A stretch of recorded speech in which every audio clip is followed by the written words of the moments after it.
नालंदा में भाजपा की ओर से आयोजित विकसित भारत संकल्प सम्मेलन में बिहार सरकार के विधि एवं उच्च शिक्षा मंत्री संजय टाइगर ने अपराधियों को कड़ी चेतावनी दी।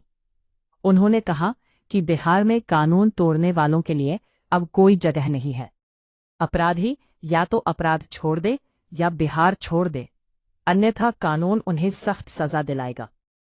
मंत्री ने आरा में हुए एनकाउंटर और नालंदा में मॉब लिंचिंग की घटनाओं पर भी स्पष्ट कहा कि किसी को कानून हाथ में लेने का अधिकार नहीं है और दोषी चाहे जहां भी छिपा हो, पुलिस उसे खोजकर कानून के कटघरे में लाएगी।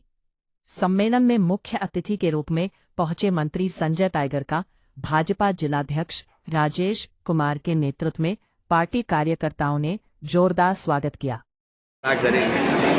उसी तरह उच्च शिक्षा के क्षेत्र में सरकार का संकल्प है कि चूंकि जो हमारी बच्चियां हैं, बच्चे खास करके बच्चियां इंटर की पढ़ाई पूरी करके पढ़ाई छोड़ देती है। बड़ी संख्या में ड्रॉप आउट की बातें सामने आई है।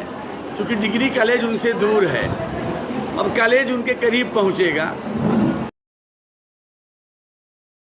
से प्रखंड जहां पहले से डिग्री कॉलेज नहीं है, वहां हम नया डिग्री कॉलेज खोलेंगे। जुलाई से उसकी पढ़ाई शुरू करेंगे और कालांतर में नया इंफ्रास्ट्रक्चर तैयार करके 5 एकड़ ज़मीन ग्रामीण क्षेत्र में, 2.5 एकड़ ज़मीन शहरी क्षेत्र में, उसमें एक इंफ्रास्ट्रक्चर खड़ा करके महाविद्यालय को चलाएंगे ताकि बच्चियां भी उच्च शिक्षा प्राप्त कर सकें। इस दिशा में काम तेज़ी से आगे बढ़ रहा है। जुलाई से पढ़ाई भी शुरू हो जाए।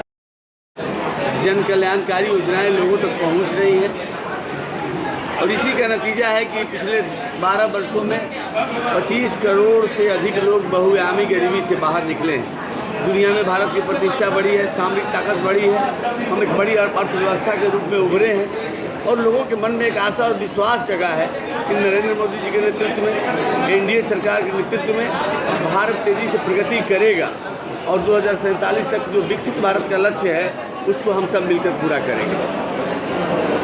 सरकार बनी थी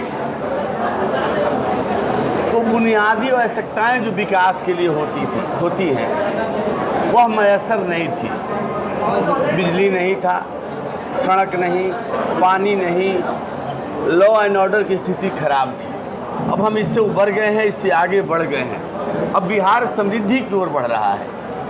नीतीश जी के नेतृत्व में बिहार गरीब राज्य से, बीमारू राज्य के श्रेणी से बाहर निकलकर विकासशील राज्य के श्रेणी में आया और आज सम्राट चौधरी जी के नेतृत्व में हम समृद्धि की ओर आगे बढ़ रहे हैं। बिहार में औद्योगिकरण के प्रयास हो रहे हैं, पूंजी निवेश की संभावनाएं बढ़ी हैं और पूंजी निवेश तभी कोई करता है जब अमन चैन कायम रहता है। बिहार की सरकार पहले से ही, एनडीए की सरकार अपने जीरो टॉलरेंस की नीति पर है कि अब आपकी बिहार में खैर नहीं है। आपके छोड़िए या बिहार छोड़िए,